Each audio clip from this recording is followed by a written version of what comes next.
14일 경기도 성남시 서울공항에서 열린 서울국제항공우주 및 방위산업전시회 2019 행사에 한국형 차세대 KF-X 전투기 실물 크기 모형이 전시돼 있다.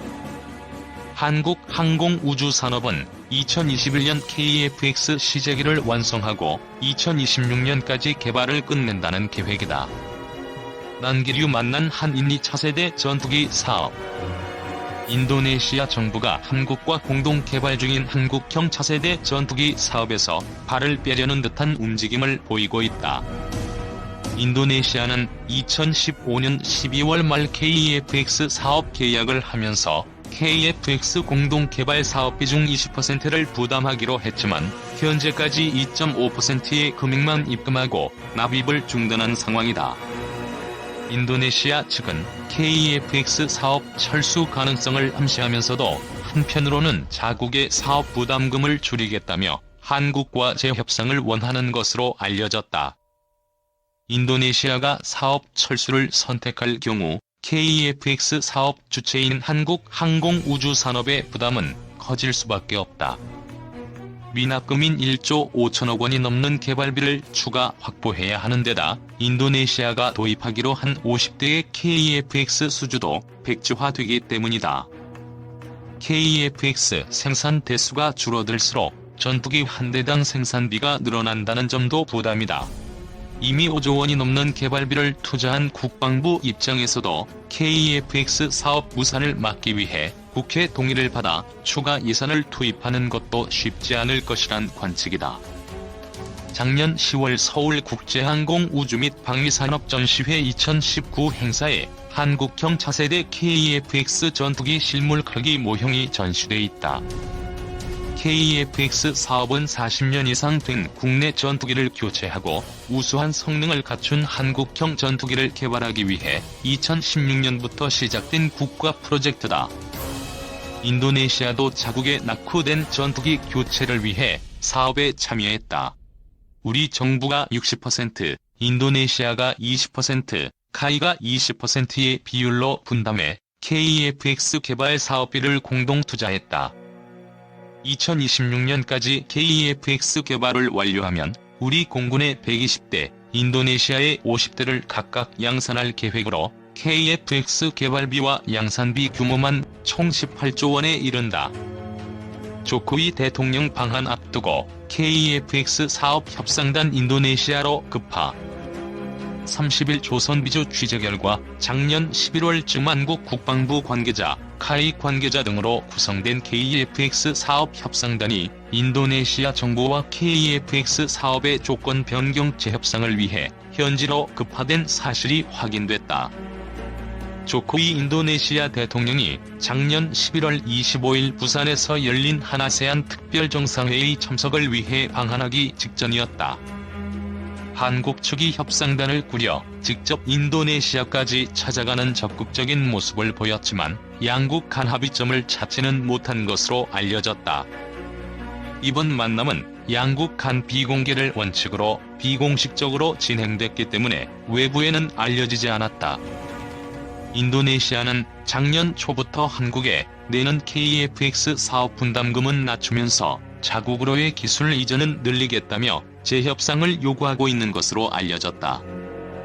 이미 조코위 인도네시아 대통령도 지난 2018년 9월 한국을 방문했을 때 문재인 대통령에게 KF-X 사업 분담금 비율을 20%에서 15%로 축소해달라며 재협상 의지를 드러낸 바 있다.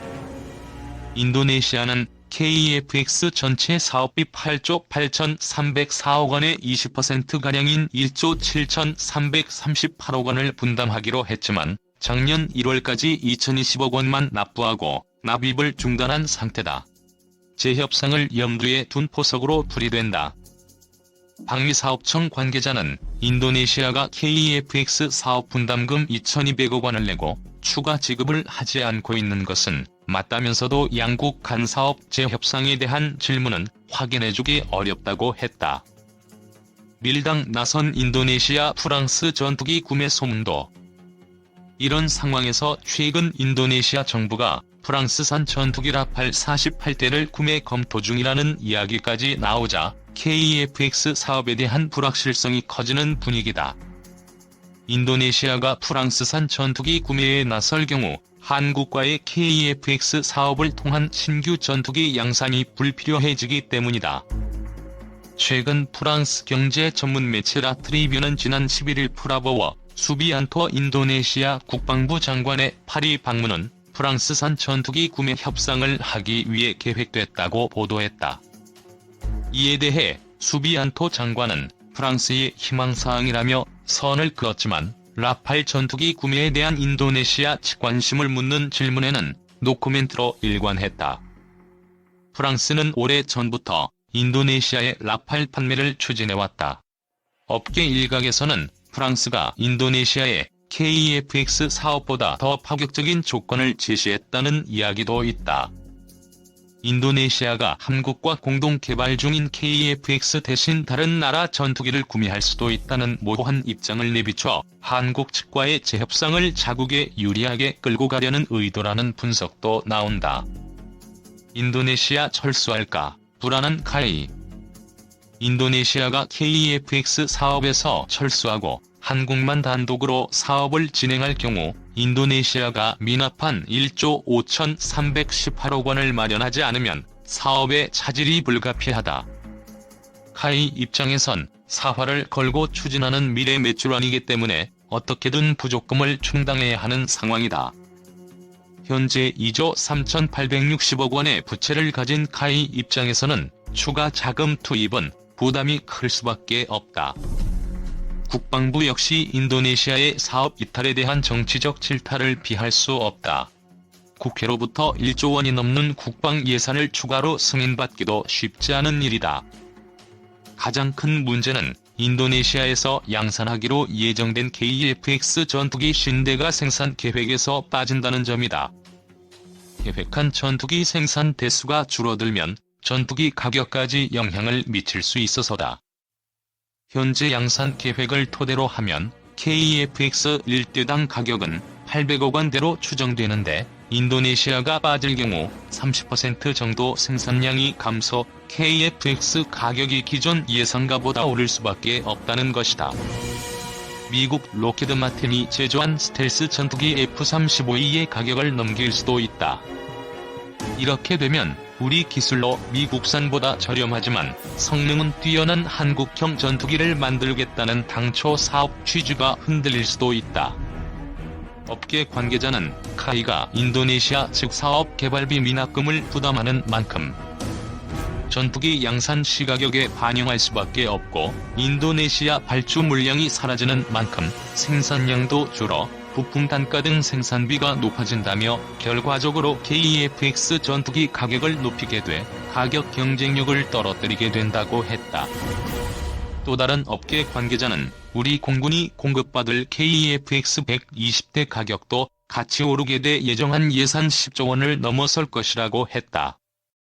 배 만들다, 비행기 개발해요. 조선업 RD 인력 흡수하는 카이, 매년 100명씩 쓸어가. 경남 거제 대우조선해양에서 12년간 선박 설계 관리를 해 온 40대 초반 이형원 책임연구원은 2016년 한국항공우주로 이직을 결심했다. 2015년 말부터 고사 위기를 맞은 국내 조선사들은 허리띠를 졸라매고 근로자 수를 줄여나갔다. 동료들의 책상이 우후죽순 빠져나갈 때 이 씨는 4개월 먼저 퇴사해 카이의 둥지를 튼 동료를 만났다. 냉정하게 현실을 보면 미래는 이쪽이야. 해오던 일이랑 비슷한 부분도 의외로 많아.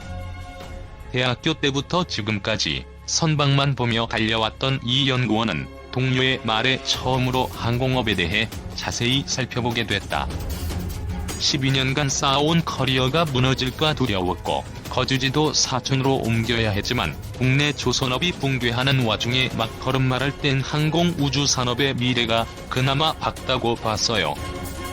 3개월여 고민을 거듭한 이 씨는 카이 연구개발 경력 채용 공고에 지원했다. 면접관은 이 연구원의 조선 설계 관리 경험을 눈여겨봤고 11월 그는 한국형 차세대 전투기 KF-X 사업을 설계하고 관리하는 부서에 배치됐다. 지난 10월 14일 오전 경기 성남 서울공항에서 열린 서울국제항공우주 및 방위산업 전시회 프레스데이 행사에서 공군의 한국형 차세대 전투기의 실물 모형 등이 공개됐다. 10일 카이에 따르면 올해 경력직으로 입사한 RD 인력 329명 중 24%인 79명이 조선회사 출신인 것으로 확인됐다. 2016년부터 4년간 경력직 채용 인원 1169명 가운데 31.9%가 조선회사 출신이었다. 연평균으로 따지면 93.3명에 달한다. 카이는 2016년부터 RD를 중심으로 경력직 채용을 대폭 늘렸다. 한국형 전투기와 소형 무장 헬기 사업이 본격적으로 시작되면서 연구개발 사업 관리 등에서 대규모로 사람이 필요해졌기 때문이다. 카이의 경력직 고급 인력 풀 가운데 하나는 조선업이었다. 2016년과 2017년에는 조선업 출신이 각각 207명 중 72명, 249명 중 133명에 이른다. 작년에 뽑힌 384명 중 89명도 조선 인력이다.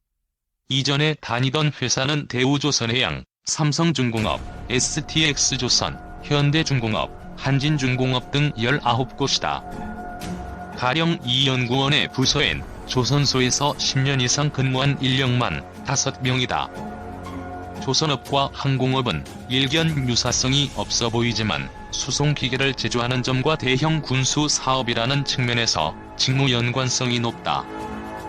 카이 측은 군용 선박을 개발할 때 방위사업청 산하에서 사업을 따내고 탐색 개발과 체계 개발, 초도 양산을 하는 시스템이 우리 쪽과 상당히 유사하다며 조선 숙련 인력이 체득해온 체계와 계통 구성이 비슷해 업무도 빠르게 습득한다고 설명했다. 이 책임연구원도 시스템 간 체계 종합과 전문적인 관리 시스템, 개발 프로세스가 유사하다며 조선업에서 습득한 개발 프로세스를 항공 개발에 적용해 시너지를 낼 수 있는 부분도 보인다고 말했다. 한 카이 관계자는 조선업체들에겐 미안한 이야기지만 숙련된 엔지니어들이 갑작스레 대규모로 필요하던 시기에 조선업 불황으로 이직 의향자가 꽤 있어 회사 운영에는 큰 도움이 됐다고 말했다. 이 관계자는 고급 엔지니어를 제때 확보하지 못했다면 KFX나 LAH 사업 진행에 큰 차질이 벌어졌을 것이라고 말했다. 카이는 올해부터 당초 항공기계 전기 등으로 나뉘던 지원 요건을 세분화해 조선 자동차 등을 추가했다. 이를 본 이 씨는 조선소 출신 인력이 카이에서 나름의 역할을 하면서 인정을 받은 것 같아 뿌듯했다. 고했다. 그는 조선 인력이 많이 옮겨오면서 업계에도 소문이 나 카이에 지원하려는 후배들이 꽤 많다고 했다. 카이의 대형 사업이 지속하는 한조선업 숙련 인력의 이직은 계속될 전망이다. 국내 조선업체들이 여전히 고전을 면치 못하고 있기 때문이다. 가령 올 3분기 영업 손실 3,120억 원을 기록한 삼성중공업은 최근 올해 첫 대규모 희망퇴직을 실시했다.